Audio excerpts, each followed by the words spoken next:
അടിപൊളി.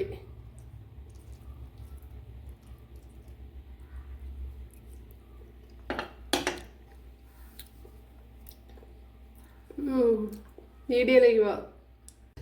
ഹായ് കൂട്ടുകാരെ, സെലം ബ്ലോസിലേക്ക് സ്വാഗതം. ഇന്ന് പച്ച മാങ്ങ വെച്ചൊരു പുളിശ്ശേരി നോക്കാം കൂട്ടുകാരെ. അതിനായിട്ട് ഇതേപോലത്തെ 2 മാങ്ങയാണ് എടുത്തിരിക്കുന്നത്. ഇത് നല്ല പുളിപ്പുള്ള ടൈപ്പ് മാങ്ങയാണ്. ഇതിനെ ഒന്ന് കട്ട് ചെയ്തെടുക്കണം.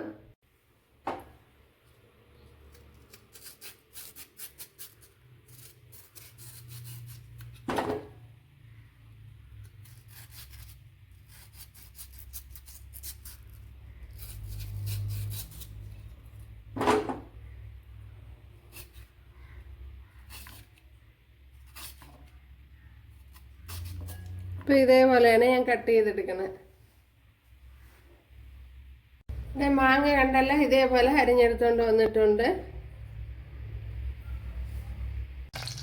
അതിലേക്ക് 1/4 ടീസ്പൂൺ ഉലുവ ചേർത്ത് കൊടുക്കുക. ഒരു 1/4 ടീസ്പൂൺ ജീരകം കൂടെ ചേർത്ത് കൊടുക്കുക. ഇനി ഇതിലേക്ക് ഉലുവ മൂത്ത് വന്നിട്ടുണ്ട്. ഇതിലേക്ക് ഒരു ചെറിയ പീസ് ഇഞ്ചി, 6-7 അല്ലി വെളുത്തുള്ളി ചതച്ചത് അത്രയും കൂടെ ചേർത്തൊന്ന് മൂപ്പിച്ചെടുക്കണം.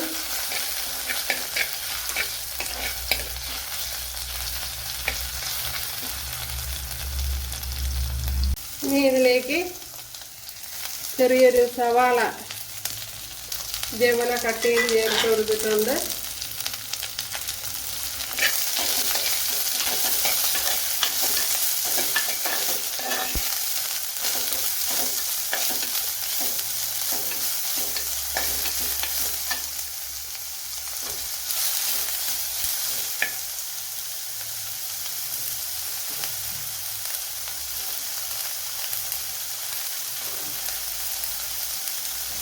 ആവശ്യത്തിനുള്ള ഉപ്പ് ചേർത്ത് കൊടുക്കുക.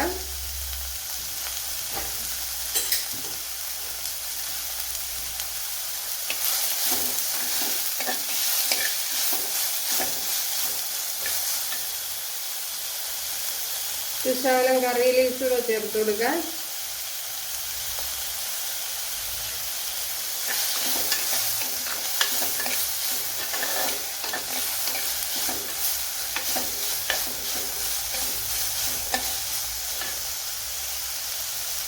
ഇനി ഇതിലേക്ക് കട്ട് ചെയ്ത് വെച്ചിരിക്കുന്ന മാങ്ങ ചേർത്ത് കൊടുക്കുക.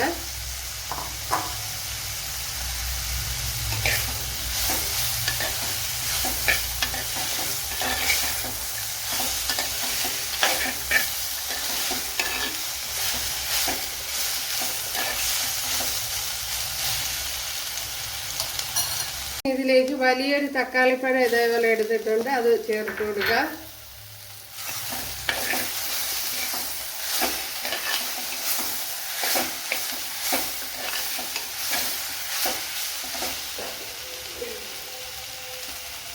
ഇനി ശകലം മഞ്ഞൾപ്പൊടി ചേർത്ത് കൊടുക്കുക.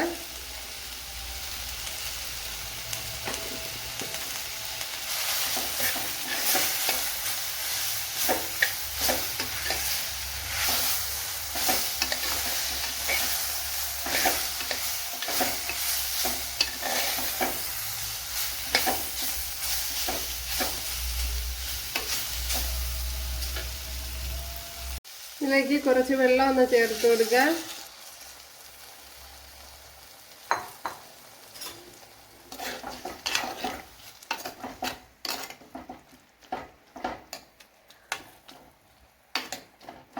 ഈ മാങ്ങയും തക്കാളിപ്പഴമൊക്കെ ഒന്ന് വെന്ത് ഉടഞ്ഞു വരണം.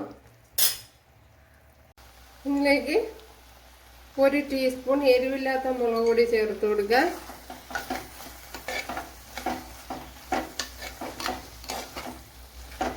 ഇവിടെ മാങ്ങയും തക്കാളിപ്പഴമൊക്കെ നല്ലതുപോലെ വെന്ത് വന്നിട്ടുണ്ട് ഉണ്ടല്ലേ.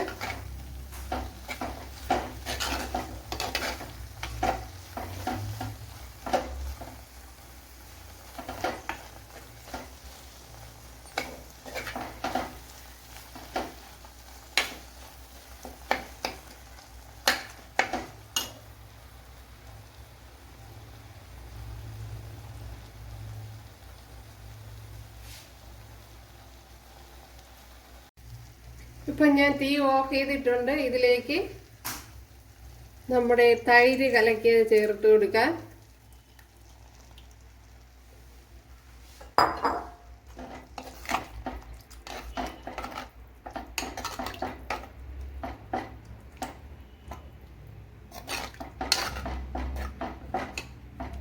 തീ ഓഫ് ചെയ്തിട്ടാണ് ഞാൻ ചേർത്ത് കൊടുത്തത്. ആവശ്യത്തിനുള്ള ഉപ്പുകൂടി ചേർത്ത് കൊടുക്കുക. കണ്ടല്ലേ, നമ്മുടെ പച്ചമാങ്ങ പുളിശ്ശേരി നല്ല ടേസ്റ്റ് ഉണ്ട് കൂട്ടുകാരെ. 1 ടേബിൾ സ്പൂൺ വെളിച്ചെണ്ണ ഒഴിച്ചു കൊടുത്തിട്ടുണ്ട്. അതിലേക്ക് 1 ടേബിൾ സ്പൂൺ കടുക്, അതേപോലെ 1/4 ടീസ്പൂൺ ഉലുവയും കൂടെ ചേർത്ത് കൊടുത്തിട്ടുണ്ട്. അതിലേക്ക് ഇനി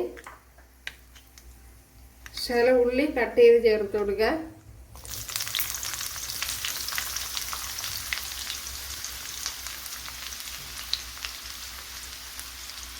2 വറ്റൽമുളക്, കറി ലീവ്സ്,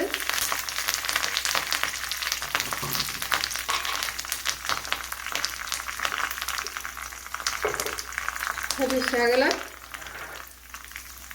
മുളക് പൊടിയും കൂടെ ചേർത്ത് കൊടുക്കാം. അപ്പോഴും നമ്മുടെ മാങ്ങ പുളിശ്ശേരി ഇവിടെ റെഡി ആയിട്ടുണ്ട്. കണ്ടല്ലോ കൂട്ടുകാരെ, അടിപൊളി ടേസ്റ്റാണ്. തീർച്ചയായിട്ടും നിങ്ങൾക്ക് ഇഷ്ടപ്പെടും. അപ്പോഴേ കൂട്ടുകാർക്ക് ഇഷ്ടമായാൽ ഒന്ന് സബ്സ്ക്രൈബ് ചെയ്ത് സപ്പോർട്ട് ചെയ്യുക. അതെനിക്കൊരു സപ്പോർട്ടാവും. അപ്പോൾ അടുത്തൊരു വീഡിയോ ആയിട്ട് കാണാമെന്ന് പറഞ്ഞുകൊണ്ട് എല്ലാവർക്കും താങ്ക്സ്.